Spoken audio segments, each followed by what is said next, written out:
Assalaamu calaykum waraxmatullaahi wabarakaatu. Kusoo dhawaada muuqaalkeena maanta.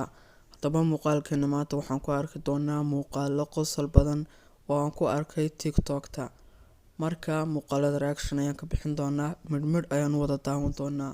Haddaba yaanan hadalkeedii ku daalin, daawasho wacan.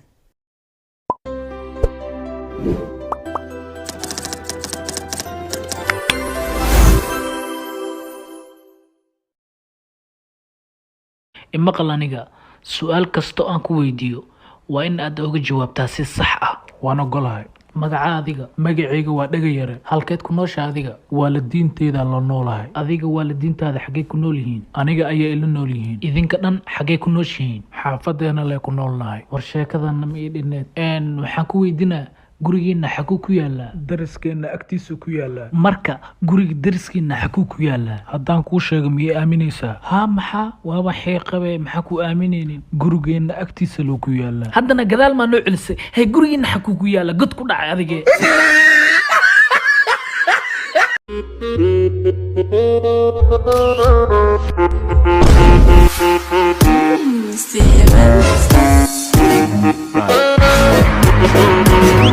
warkii hore war soo dhaaf maanta waxaa yaala 12 Pro Max yaa ku guuleysanaya mataqaanaa.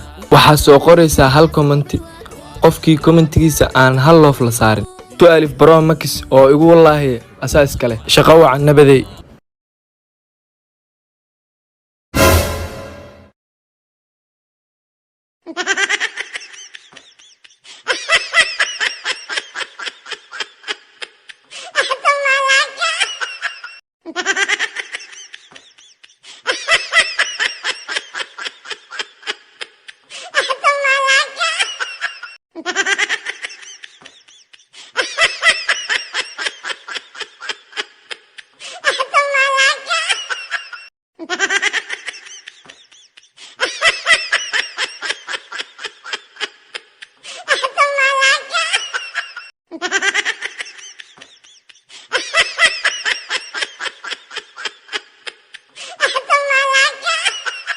Come closer.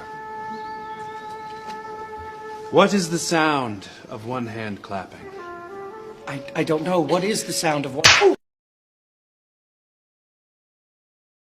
macallimiinta dhigta maatista ama xisaabta sida wada taqaanaan waa laba qodob eeg waa macallin waalan iyo macallin mushakil sababtoo ah macallin baa bari xisaab noo wuxuu nagu yiri hal ugee waa saddex ardayda buugagti baabay hal ugee waa saddex batalo ma saddex ba wala isweydiin saddex ma waa laba macallin waa laba ayaa lagu yiri macallinkii wuxuu yiri wallahi inaan ahayn sababtoo ah hal ugee waa saddex macallin sababta ku noqotay bal loo sheeg waxay ku noqotay barigu wadanka Siiraan haystay hal ugee laba yahay imika wadanka haysta ee Muuse Biixi hal ugee imika waa saddex sababta Muuse Biixi change u sameeyay sixir bararkii uu yareeyay COVID-19 waa sii batay maamulihii baa xaraaqo yiri macallin hal ugee isticmaalaha iskuulka eriga ka tagay way wada shir baa xidhay Allah